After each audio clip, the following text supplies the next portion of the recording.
two things. Back in the day, you're right. As far as like gear, it was like important for an engineer to know like the top gear, like an LA two-way, or an 1176. You would have to know. Okay, if I push these 4 buttons down, I'm going to get a certain type of compression. If I put these 2 buttons down, I get a certain kind. So what's the difference between over easy compression and the less compression? Where's the knee at?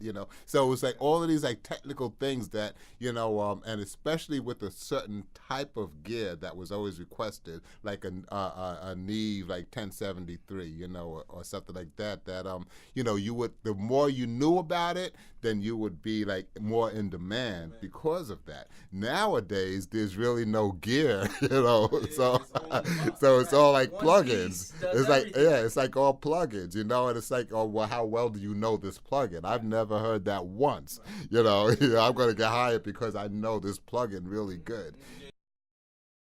AES just passed, and one thing that I noticed is that on all of the panels, the engineers that are up there, they're older guys. There's no 20-something-year-old guys up there, doing panels about plugins. They're all either, if they're doing panels about plugins, then it's like because they have a Wave Signature series or something like that. But their schooling came from back in the analog days, and that's where they got their name from. So I don't know if any engineers, and maybe it's just because I don't know the names, that are popular right now as an engineer, because they are really technically savvy with their craft as far as an engineer. Back then in the 80s, in the 70s, in the 60s, where it wasn't as many studios, A. It wasn't as many artists, B. And when I mean artists, I mean signed artists. Because that was the game back then. Like, to be an engineer, you was working with signed acts. It wasn't too many independent acts coming to the studio because the studio rates were super expensive back then. To get in, you had to have money. It was no, oh yeah, we're going to just come book 2 hours. No, people was booking blocks. Yeah. Engineers, even though they wasn't, some of them was eating, some of them wasn't, it was a different process. Yeah. And of course they appreciate it because when you went into them older studios like the Motown studio and you see the equipment, even I look like, how the fuck did y'all get that sound? Yeah. Out of this one room?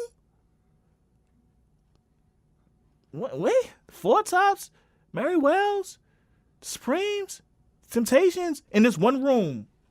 And they didn't have Lexicon reverbs. No. You feel me? Right. They couldn't even emulate the shit that we could do, but for some apparent reason that shit sound. That's what I'm saying. It was that room. That's what I'm saying.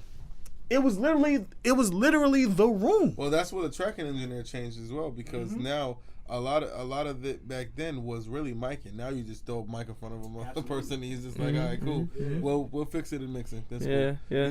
Then people had real certain mic techniques, and a lot of the mixing was taken away from just actually tracking the right way from the beginning. Yeah. Like you go back to any of those, like you said, those Motown records, and I'm pretty sure 9 times out of 10 you strip out the whole mix, the tracking sounds amazing. Marvelous.